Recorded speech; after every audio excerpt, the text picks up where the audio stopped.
안녕하세요. 결혼한 지 이제 2년 정도 된 아직은 아기 없는 새댁입니다. 제 주변은 시댁이랑 잘 지내는 친구들이 많은데 저는 지뢰라도 밟은 건지 시댁이 너무 이상해요. 그런 시모랑 신우는 드라마 같은 데서나 나오는 줄 알았는데 저도 된통 당해보고 나서 엄마가 제 귀에 딱지가 않도록 시댁 조심하라고 말씀하시던 게 이제야 실감이 나더군요. 저나 남편이나 평범한 집안에서 자란 그렇게 잘나지도 못나지도 않은 대한민국 평균 수준의 남녀이고요.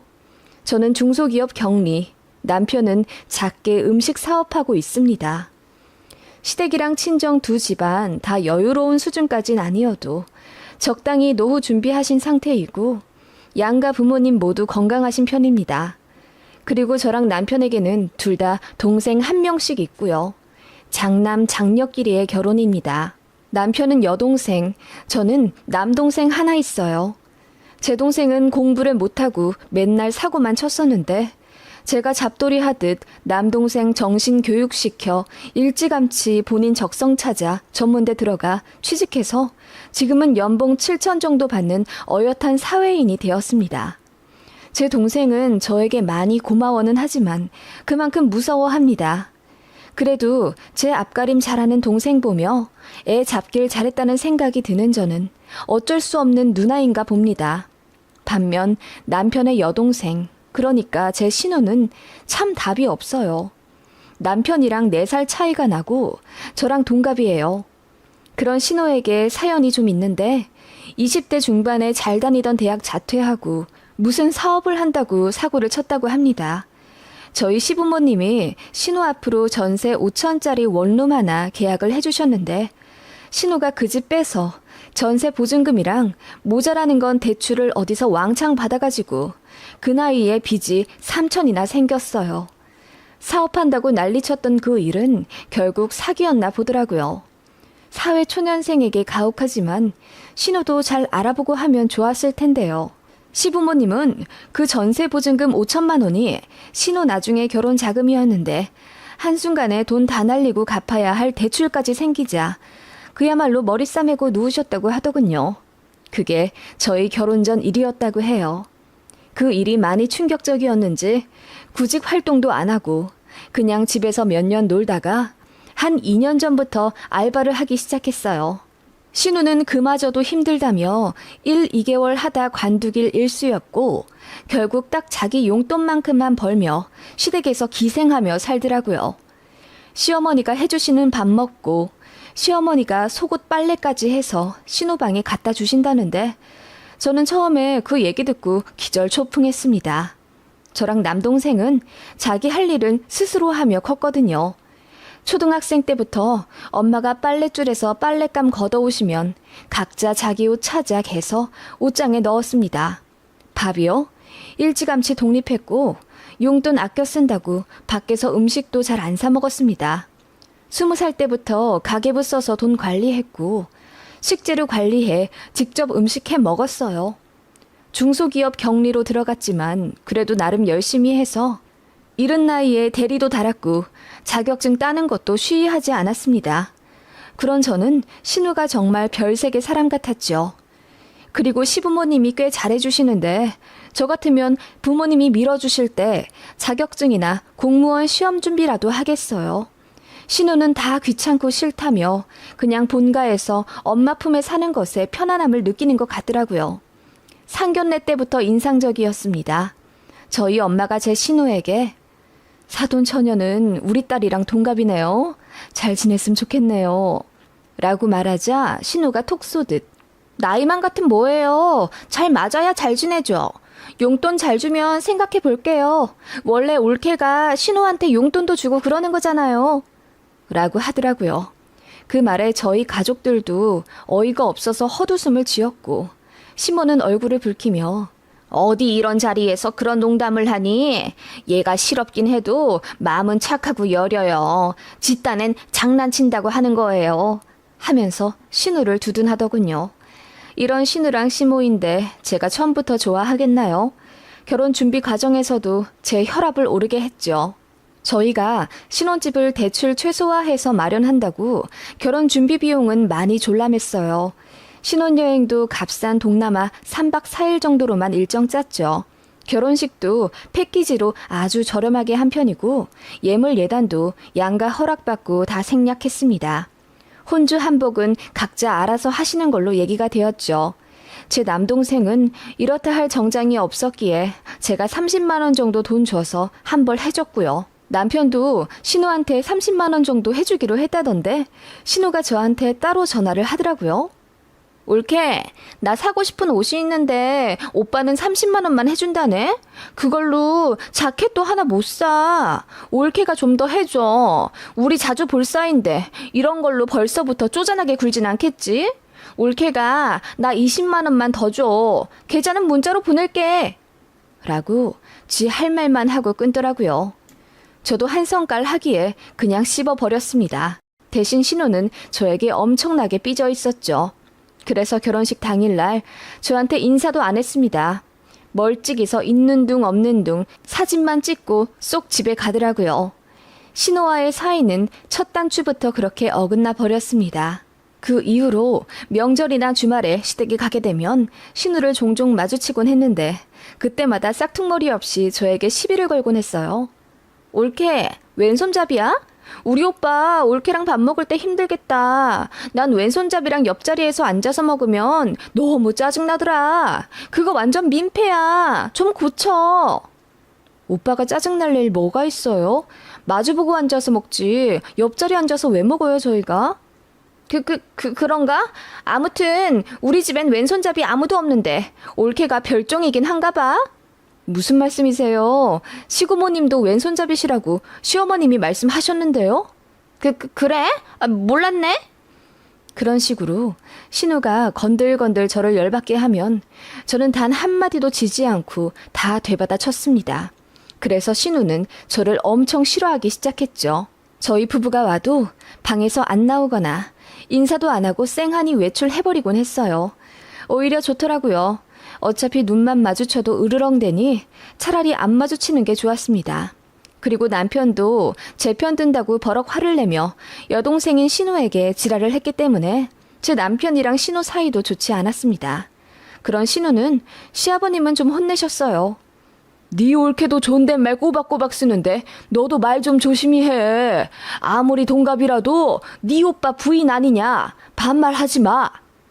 아버님이 신우를 혼내도 사실 영향력이 거의 있으나 마나 할 정도지만 아무튼 시부께서는 거의 제 편을 들어주셨고 신우에게 타박을 해주셨습니다. 먹히진 않았지만 그 정도로도 저는 감사했어요. 문제는 시모셨죠. 이 양반이 왜 이래? 자기들끼리 알아서 존댓말을 하든 반말을 하든 정하는 거지. 그리고 나도 애들 고모한테 여태 존댓말 쓰잖아. 그건 모르고 애먼 자기 딸만 잡나?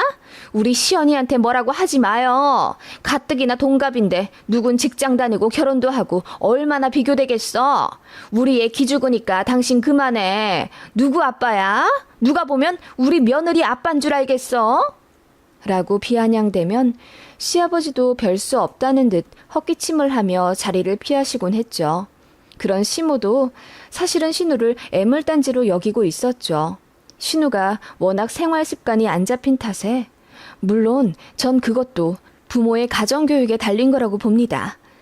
30 다 된 신우가 집에서 밥을 하기는커녕 자기가 먹은 밥그릇도 싱크대에 잘 안 넣어놓고 혼자 밥 차려 먹는다고 냉장고에서 반찬통을 다 꺼내놓고는 그거 다시 넣지를 않는다더군요. 실제로 같이 명절 준비해보니 신우는 뭐 할 줄 아는 게 하나도 없고 그냥 주워 먹을 줄만 알더라고요. 아무튼 그런 식으로 집안일 손 하나 까딱 안 하고 앞서 말하길 신우 빨래도 속옷까지 시어머니가 다 해주신다고 했잖아요. 건조기에서 옷감 꺼내 바구니에 넣어놓으면 신우는 그걸 착착 깰 생각은 않고 그대로 바구니에서 내도록 꺼냈습니다. 정리하기 귀찮다는 거죠. 그런 식으로 신우는 시모의 복장을 터지게 하는 일이 많았어요. 곧 30인데 남자친구도 없고 취직할 생각도 없어 보이니 참 막막해 보이긴 했습니다. 설상가상으로 시부의 연금까지 신우가 탐내는 것 같더라고요. 나 일 안 해도 되잖아. 아빠 연금 200만 원 넘게 나오는데 그거 같이 쓰면 되지. 내가 아껴 쓸게. 셋이서 200 갖고 못 살아? 그 정도로 경제관념도 없고 독립의지도 없어 보이는 신우가 시부모님께는 더 없는 걱정거리이자 짐덩어리였습니다. 그래서 집에서 시모랑 신우가 많이 투닥거리며 싸우나 보더라고요.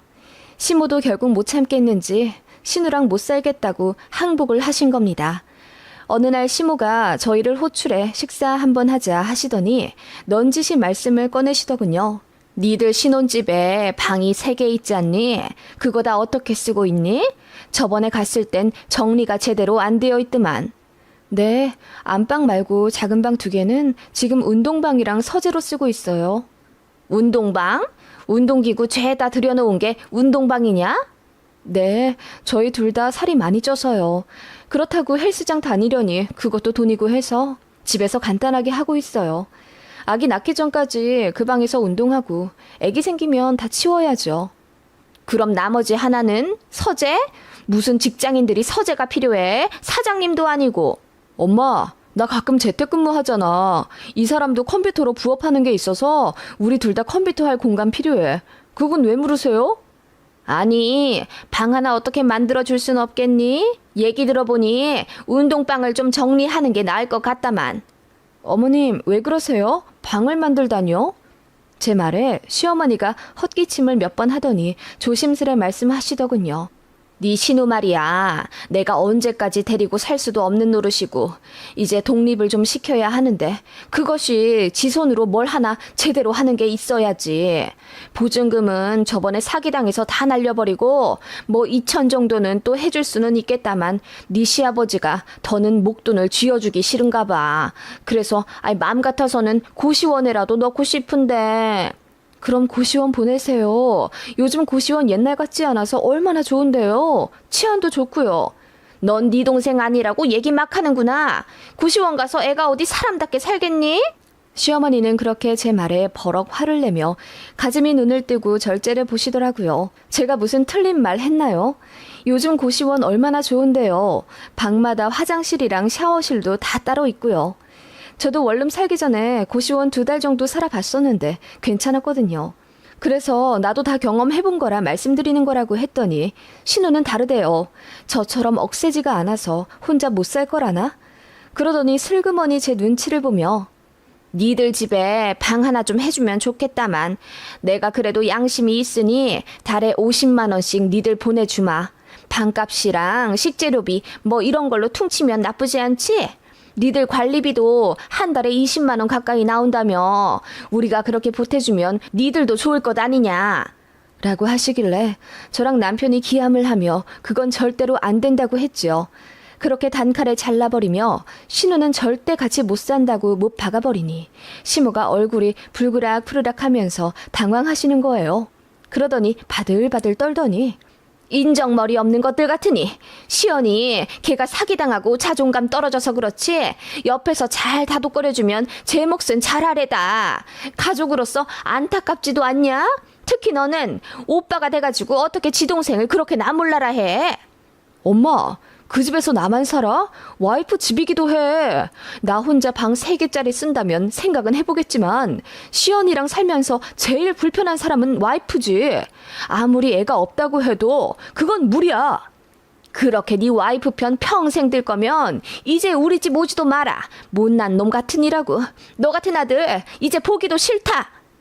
시어머니는 그렇게 역정을 내시더니 저를 흘낏 보며 네가 중간에서 살갑게 좀 자라면 우리 가족이 이렇게 분란날 일 없겠고 시연이도 좀 편하게 취직 준비할 수 있겠구만. 이래서 며느리 잘 들여야 한다고 하나 봐. 라고 하시며 저희더러 가라고 하시더군요. 저도 너무 열받아서 씩씩대며 나왔고 그런 남편이 저를 달래느라 며칠 애썼네요. 어머님이 먼저 영 끊자 이제 집에 오지 마라 하셨기 때문에 저도 구태여 먼저 전화드리거나 시댁에 가고 싶은 생각이 없었습니다. 그건 남편도 마찬가지였죠. 하지만 몇 주 뒤 어느 일요일 아침 정말 상상도 못한 일이 일어나고 맙니다. 아침부터 인터폰이 울리길래 일어나서 보니 용달 차더라고요. 무슨 일이세요? 1301호 맞죠? 문 좀 열어주세요. 네? 저희는 뭐 시킨 게 없는데요? 이사 왔어요. 302동 1302로 맞잖아요. 김시연 씨 댁. 어이가 없더라고요. 김시연은 제 신호 이름이었어요. 어이는 없지만 용달 사장님이 하도 퇴근을 하셔서 문을 열어드리니 큰 캐리어 4개, 책상, 이불 보따리 한가득, 박스까지 3개가 왔더라고요. 시모한테 바로 전화를 하니 용달차 갔냐? 아침밖에 시간이 안 된다길래 일찍 보냈다. 시연이는 여기서 점심 먹고 올라갈 거야. 한 3시쯤 그 집 도착할 거다. 그 운동방에 있는 운동기구 다 치우고 그 안에 시연이 짐 좀 넣어줘라. 정리는 걔가 알아서 할 테니까. 네? 어머님, 이게 지금 무슨 말씀이세요? 아가씨 짐이 왜 여기 있는데요? 그리고 방을 정리해서 아가씨 짐을 넣어달라뇨? 지금 이게... 네 신우, 이제 거기서 살 거다. 너희랑은 얘기 길게 해서 좋을 거 다 나없겠더라. 한마디만 할게. 시연이 네 가족이다.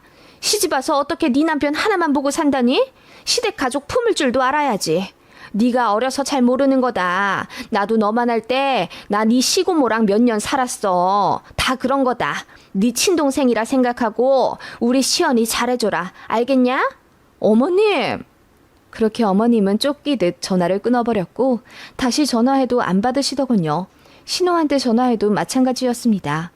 남편이 뒤늦게 아버님한테 전화해서 난리를 쳤지만 별 소득 없는 모양이었어요. 정말 어이가 없고 열받아서 눈물이 다 나올 지경이더군요. 방 정리요? 절대 안 했습니다. 그 짐도 그냥 복도에 다 내다 놓고 안 드렸어요. 그렇게 신호 기다렸습니다. 약속된 3시가 되자 신우가 배낭 하나 메고 쫄랑쫄랑 들어오더군요. 내 짐 왜 다 복도에 있어? 엄마가 이거 다 내 방에 있을 거라고 했는데. 내 방이요? 여기에 아가씨 방이 왜 있어요? 뭐야, 우리 엄마한테 아직도 삐졌어? 그래요, 내가 갑자기 온다고 해서 놀랄 순 있겠지. 이해해. 근데 어떡해. 나는 짐 다 갖고 와서 당장 내려가지도 못해. 정말 나 내쫓을 거야? 오빠, 대답해봐. 나 나가야 돼? 그 말에 남편이 버럭 화를 내며 말도 없이 이렇게 올라오면 당연히 내려가야지 어쩌겠냐고 소리를 질렀더니 신우가 갑자기 눈물을 글썽이며 나도 이제 취직도 하고 좀 제대로 살아보려고 그러는 거잖아. 당장 아빠가 돈도 안 해준다는데 그럼 뭐 서울역에서 살아? 취직만 하면 집 구해서 나갈게. 그러니까 좀만 봐줘. 응? 하며 눈물집을 짜내더군요. 솔직히 말해 짐까지 다 싸왔는데 별 수 없기도 했고 시어머니의 친동생처럼 대해달라는 말이 이상하게 뇌리에 꽂히더군요. 제가 제 동생 어떻게 대했는지 시모가 알면 까무러칠지도 모른다는 생각에 내심 두고 보자 라는 생각이 들기도 했고요. 저는 여자지만 남동생 무지막지하게 때렸습니다. 누나 말 무시하고 맘대로 할 때는 물론이고 나쁜 친구들이랑 어울려서 안 좋은 길로 빠질 때 제가 그놈 정말 머리도 다 뜯어버리고 팔뚝도 물어가며 잡돌이를 했어요. 공부 안 하고 엉뚱한 짓 할 때도 제가 머리채 잡아 끌고 여기저기 돌아다녀 진로 정해준 사람입니다. 저한테 맞아서 코피도 몇 번 터졌지만 저희 부모님은 저한테 고마워하세요. 저 덕분에 남동생이 바르게 자라났다고 하시면서요. 그렇게 제가 좀 잡아주고 눌러주지 않았더라면 제 동생 지금쯤 양아치 되어 있을지도 모릅니다. 그런 것도 모르면서 친동생처럼 잘해주라고? 회심의 미소가 지어지면서 신우를 내쫓으려는 남편 막았습니다. 친동생처럼 대해주시라잖아. 내 동생 생각하니 아가씨도 딱하네. 그냥 머무르게 하자. 라고 했더니 신우가 환히 웃었고 남편은 의아한 듯 고개를 갸웃하더군요. 그렇게 일단 방부터 대충 치운 뒤 신우집 넣어놨어요. 정리는 아가씨가 다 한다고 했죠? 그럼 우린 도울 일 없을 테니까 상관 안 할게요.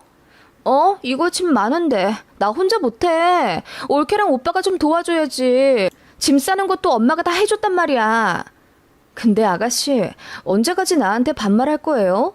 아니 이제 한 집 사는데 내가 반말하는 게 서로를 위해 좋으려나? 제 말에 신우가 당황한 듯 그럼 이제 서로 말 놓자고 하더군요. 그래, 말 놓을게. 어머님이 안 그래도 친동생처럼 대해주라 하시던데 난 내 동생한테 이 새끼야 저 새끼야 하고 불렀거든. 아가씨한텐 욕은 못할 테니 반말이라도 해야겠다. 라고 하니 신우가 벙찐 표정이더군요. 그렇게 신우랑 저의 신경전이 시작된 겁니다. 올케는 입이 대빨 나온 채 방에서 쾅쾅거리며 정리를 했고 저희는 점심으로 짜장면을 시켰습니다. 그렇게 배달된 짜장면을 식탁 위에 올리려니 신우가 나와서는 아 뭐야 나는 쟁반짜장만 먹는단 말이야. 나한테 좀 물어보고 시켰어야지 라고 하길래 월 50만 원에 쟁반짜장은 사치지 아가씨. 어머님이 나한테 월 50만 원 주신다는 거 얘기 들었지? 눈 씻고 찾아봐도 월 50만 원에 이런 집 못 구해. 게다가 전기세, 물세, 식비까지 전부 다 해서 50만 원이면 말도 안 되지. 이제 취직한다면서 현실에 대해 자각하는 시간도 있어야지 이제. 라고 했더니 신우가 저더러 치사하다더군요. 그래서 짜장면 그릇 뺏어들고 치사하면 먹지 마. 라고 했더니 신우가 눈을 동그랗게 뜨더라고요. 그래서 제가 농담이야 농담. 자 먹어. 이제 우리 집에서 반찬 투정 없는 거다. 라고 했더니 신우 얼굴이 불그락 난리도 아니더군요. 그렇게 신우는 한마디 말 없이 짜장면 반 정도 먹나 싶더니 방으로 그냥 들어가 문 닫더군요. 그러더니 막 울부짖으며 전화통화를 하는가 싶더라고요. 얘기 들어보니 시모한테 한탄하는 거였습니다. 올케 이상하다면서요. 시모가 저한테 그걸로 전화하면 저도 바로 되받아칠 각오가 되어 있었는데 다행인진 몰라도 전화는 안 오더군요. 그냥 적당히 눈치 봐가며 살라고 시모가 신우를 다독인 모양이었어요. 신우는 그렇게 입이 대빨 나온 채로 지냈습니다. 그러다가 회심의 빨래 사건이 터지게 되죠. 빨래를 하긴 해야 하는데 제 손으로 하긴 싫은 신우가 결국 밀릴 대로 밀린 빨랫감들을 전부 세탁기에 넣어 버렸더라고요. 제가 퇴근하고 돌아와 그거 보고 아가씨 이게 뭐야? 빨래를 왜 이렇게 한꺼번에 세탁기에 다 넣어놨어? 라고 했더니 신우가 아니 나 어떻게 하는지 몰라서 올케가 세탁기만 좀 돌려줘. 내가 꺼내서 건조기에 넣을 테니까. 라며 집 빨래인데 선심 쓰듯 말하더군요. 나이가 몇인데 세탁기 버튼 누르는 것도 모르나 싶었지만 꾹 참고 알려주며 앞으로는 신우더러 스스로 하라고 했습니다. 그랬더니 또 입을 삐쭉 내밀더군요. 그렇게 세탁기 다 돌아간 소리가 났고 제가 신우한테 빨래 다 됐다고 소리쳐 알려주었는데도 신우가 꼼짝 않고 방에서 안 나오더군요. 그래서 노크하며 빨래 다 됐다고 빨리 꺼내야 내 빨래 하지 라고 했더니 신우가 문을 확 열고 나오며 아 알았다고 하며 세탁실로 가더군요. 그리고는 소리를 지르는 겁니다. 무슨 일인가 했더니 세탁기 안에 신우가 청바지도 넣었던 모양이에요. 이게 뭐야? 내 흰 반팔티에 청바지 색깔 다 이염됐잖아. 아 이런 것도 제대로 안 보고 뭐 했어? 왜 나한테 그래? 아가씨가 세탁기 버튼 눌러서 동작시켰잖아. 아 몰라. 올케 네가 책임져. 그렇게 저한테 물 묻은 청바지를 확 던져버리는 신우의 행동에 저는 그야말로 빡에 쳐버리고 말았죠. 지가 잘못해놓고 왜 나한테 화풀이래? 너 진짜 나한테 제대로 혼나볼래? 라고 하며 저도 신우 얼굴에 청바지를 던져버렸습니다. 그랬더니 아프다면서 울더라고요. 그리고 남편이 돌아왔고 이 상황에 당황한 듯 어버버 하길래 제가 대충 상황을 설명해주고 어머님이 친동생 대하듯 대하랬지? 아직 10분의 1도 못했어. 아가씨가 진짜 내 동생 같았으면 방금 같은 상황에서 나한테 머리털 5만 개는 뽑혔어. 억울하면 이혼해. 라고 했더니 남편은 아무 말 못하고 신우한테 왜 그랬냐고 타박하더군요. 그리고 그 다음날 사건이 하나 더 터졌죠.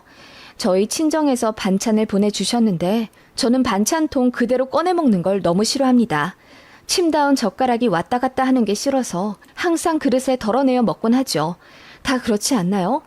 그런데 신우는 덜어 먹는 게 귀찮다며 통째로 내어 먹는 버릇이 있더라고요. 제가 그거 싫으니 조심하라고 그렇게나 말했는데 신우가 저희 부부 야근한 사이 저녁 먹겠다고 그 반찬들 다 꺼내어 먹고는 그대로 밖에 두어버린 겁니다. 한여름이었고 결국 순식간에 쉬어버리더라고요. 힘들게 일하고 집에 왔는데 식탁에는 먹다 남은 그릇들이 그대로 있고 저희 엄마가 열심히 만들어주신 반찬 서너 개가 뚜껑까지 열린 상태로 쉬어있는 걸 보고는 제 뚜껑까지 열려버렸습니다. 그대로 신호방에 노크 없이 들어가 문을 열자 깜짝 놀라더라고요. 반찬 먹고 왜 그대로 뒀어? 다 쉬었잖아. 아 깜짝아. 아 그럴 수도 있지. 노크 몰라? 진짜 예의 없게. 신호 입에서 나온 예의라는 단어에 저는 그야말로 이성을 잃었습니다. 그대로 신우의 머리채를 잡아 매트리스에서 끌어내리곤 예의 없는 게 뭔지 제대로 보여주겠다며 등짝을 세게 후려 갈겼습니다. 한 서너 번 때렸나? 제 손바닥까지 얼얼하더군요. 너 내 동생이었으면 진짜 피 봤어. 여기까지만 할게. 너 내 집에서 살 거면 행동 조심해. 저 반찬 우리 엄마가 해주신 거야. 그런데 방금 네 답 없는 행동으로 저 반찬들이 다 쉬어버렸고, 지금 당장 부엌 가서 네가 먹은 거 네가 설거지하고 쉬어 빠진 반찬들 전부 밖에 버리고 와. 음식물 쓰레기 카드는 현관에 걸려있고. 실시! 제가 소리 지르니 신우가 얼떨결에 움직이더군요. 행동 금뜰 때마다 제가 소리를 지르며 정신 안 차리냐고 호랑이처럼 사자우 내질렀더니 눈물까지 찔끔거리며 다 치우더군요. 그리고 신우 등짝 한 번 더 때리며 음식물 빨리 버리고 오라고 윽박 질렀습니다. 신우가 핸드폰 좀 가져가겠다고 하길래 왜? 니네 엄마한테 이르게? 근데 어째? 어머님도 너 답 없어서 나한테 보내신 거야. 친동생처럼 대해달라 하시길래 그대로 하고 있는데 왜? 너 나한테 몇 대 더 맞아야 돼. 뭐 불만 있어? 라고 했더니 아무 말 못하고 나가서 쓰레기 버리고 오더군요. 그리고 그날 밤 신우가 엉엉 울며 시모에게 다 얘기한 모양이더라고요. 그 다음날 시모가 아침 첫 차로 저희 집 오셨더군요. 됐다. 그만해라. 시연이 내가 다시 데려갈란다. 너는 어쩜 그러냐? 내가 아무리 친동생처럼 대해달라 한들 그게 쥐잡듯 때려달란 말은 아니었잖냐? 어머님, 답 없는 애들은 맞아야 정신 차려요. 그래서 제 동생도 지금 사람 된 거고요. 그러지 마시고 정말 아가씨 생각하신다면 저희 집에 1년 정도 있게 하세요. 제가 새 사람 만들어 드릴게요. 지금 고쳐야 할 생활 습관이 너무 많아요. 게으른데 꼬리도 길어서 자기 흔적은 다 남기고 다니고 빨래 하나도 제대로 못하는 서른이 어딨어요? 취직도 할 수 있게 도와줄게요. 월 50에 숙식 제공하고 사람까지 만드는 프로그램이면 엄청 싼 거 아니에요? 제가 그렇게 시모 두 눈 똑바로 뜨며 이야기하자 시모가 질렸다는 듯 아무 말도 못하더니 신호더러 짐 싸라고 하더군요. 그리고 남은 건 내일 용달 보낼 거라며 그냥 문 밖에 내어달라 하시길래 제가 너무 아쉬운 척 알겠다고 했습니다. 신우는 그렇게 어깨 잔뜩 움츠리며 저희 집에서 나갔습니다. 그 다음 명절에는 시모가 저희더러 오지 말라 하시더군요. 신우가 저 무서워한다면서요. 너무 꼬시더군요. 게다가 시모 역시 저한테 시비 걸듯 말하시는 게 없어졌다는 겁니다.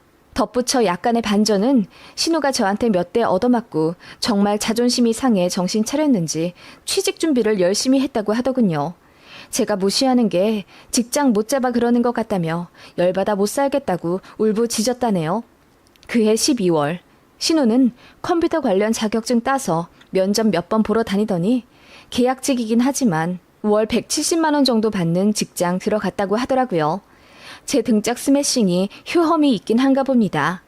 그러게 왜 사람을 만만히 보고 함부로 대했을까요? 그러다 큰 코 다친다는 걸 제대로 알려준 것 같아 기분이 좋습니다.